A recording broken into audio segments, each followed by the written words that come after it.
सावऱ्यादिगर येथे जन्मलेल्या तेलसिंग पवारांची मुंबईत सुरक्षारक्षकपदी निवड। पैशावाल्यांचीच पोरं मोठी होतात हा समाजाचा समज तेलसिंग थावऱ्या पवाराने आपल्या जिद्दीने खोटा ठरवला आहे। अतिदुर्गम सावऱ्यादिगर येथे जन्मलेल्या आणि सरदार सरोवरमुळे सावऱ्यादिगरहून शहादा तालुक्यातील जीवननगर येथे पुनर्वसित झालेल्या तेलसिंगने मुंबईत सुरक्षारक्षक पदाची नोकरी मिळवली आहे। अत्यंत गरीब परिस्थितीत वडील थावऱ्या सोन्या पवारा व आई बुधीबाई यांनी मोलमजुरी करून स्वतः अर्धपोटी राहून तेलसिंगला नर्मदा जीवनशाळा जीवननगर येथेच शिकवले।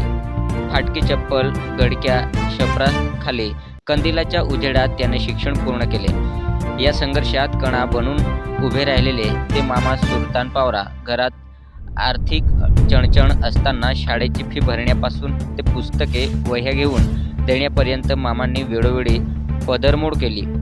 बाच्या तू फक्त अभ्यास कर, पैशाची काळजी करू नकोस, या एका वाक्याने तेलसिंगला बळ मिळाले। आई वडिला इतका मामा सुलतान पवारांचा मोलाचा वाटा या यशात आहे। गरिबीच्या वणव्यातही आई वडील व मामांची खचू न देता तेलसिंगला शिकवलं। निवडीची बातमी येताच जीवननगर येथील घरी थावऱ्या पवारा उंबरठ्यावरच हमसून रडले। बुधीबाईच्या डोळ्यातून आनंदाश्रू दाटले। तेलसिंगने सर्वात आधी मामा सुलतानला फोन लावून कृतज्ञता व्यक्त केली। बातमी ऐकून मामाचेही डोळे पाणावले।